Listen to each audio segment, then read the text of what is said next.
ठीक नहीं है और यूनाइटेड होना चाहिए जितने SC वर्ग के ST वर्ग के लोग। देखिए, मैंने जिस दिन ये ऑर्डर आया था उसी दिन अपना पक्ष रख दिया था।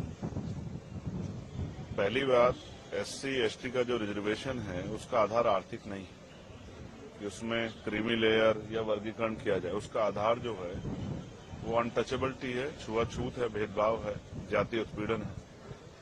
तो सर्वोच्च न्यायालय को हमारी फिक्र, ये बहुत अच्छी बात है, लेकिन सर्वोच्च न्यायालय को सबसे पहले उन्हीं के ऑर्डर के अकॉर्डिंग जातिगत जनगणना करानी पड़ेगी। फिर उसके आंकड़े जुटाने पड़ेंगे, उसके आर्थिक आंकड़े भी जो है जारी करने पड़ेंगे, तभी वो इस चीज सब चीजें कर सकती है।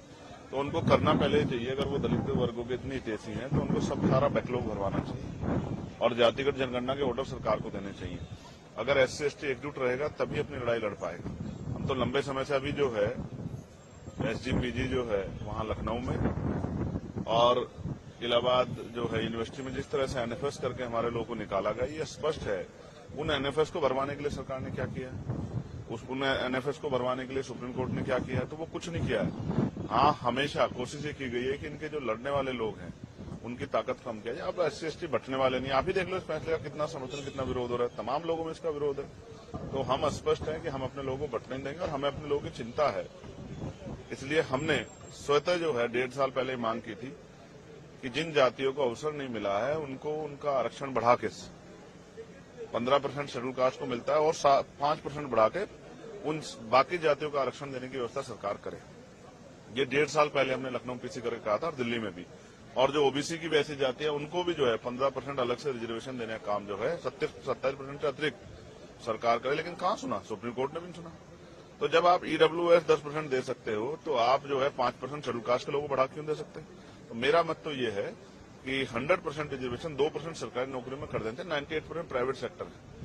2% सरकारी नौकरी में 100% रिजर्वेशन होगा तो इसकी इतनी संख्या उसको आधार पर उसको मिलना चाहिए। हम सहमत हैं, हमारे भाइयों को कुछ मिलेगा तो हम तो आगे बढ़कर उनका स्वागत करेंगे। लेकिन अगर कोई साजिश करके, कोई षड्यंत्र करके हमारे अधिकारों को लूटने का काम किया, छीनने का, तो ये हम बर्दाश्त नहीं करेंगे। डाका नहीं बर्दाश्त करेंगे अपने हकों पे।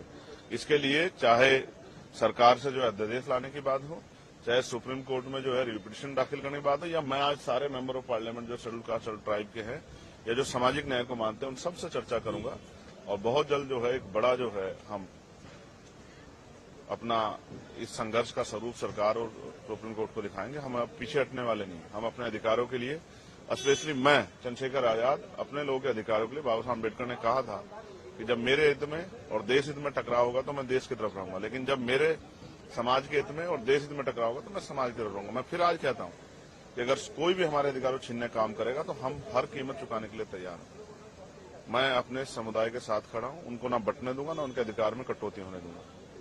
उनके लिए खड़ा हूं, उनके लिए था, उनके लिए हूं और उन्हीं के लिए हम लोग राजनीति कर रहे हैं। धन्यवाद। वक्फ बोर्ड में एक बात आ रही है, वक्फ एक्ट की चेंजेस होने वाले हैं, उसमें कुछ अमेंडमेंट बदलने वाले हैं जिससे प्रॉपर्टीज का मुसलमानों की कितनी हितैषी है केंद्र और यूपी की सरकार और तमाम सरकारें बीजेपी की है, इसकी से छिपावा नहीं। मैं फिर कह रहा हूं, आपका मकसद जो है इन वर्गों को कमजोर करना हो सकता है, ताकतवर करना नहीं हो सकता। इस खबर को देखने के बाद क्या है आपकी राय, नीचे दिए गए कमेंट बॉक्स में दीजिए अपनी राय। ऐसी तमाम बड़ी खबरों को देखने के लिए जुड़े रहिए हमारे साथ। खबर अच्छी लगे तो लाइक कीजिए और शेयर कीजिए और हाँ, चैनल को सब्सक्राइब कर घंटे वाली बटन को दबाना ना भूलिए। फिर आते हैं आपके बीच कुछ खास खबरों के साथ। तब तक के लिए जय भीम।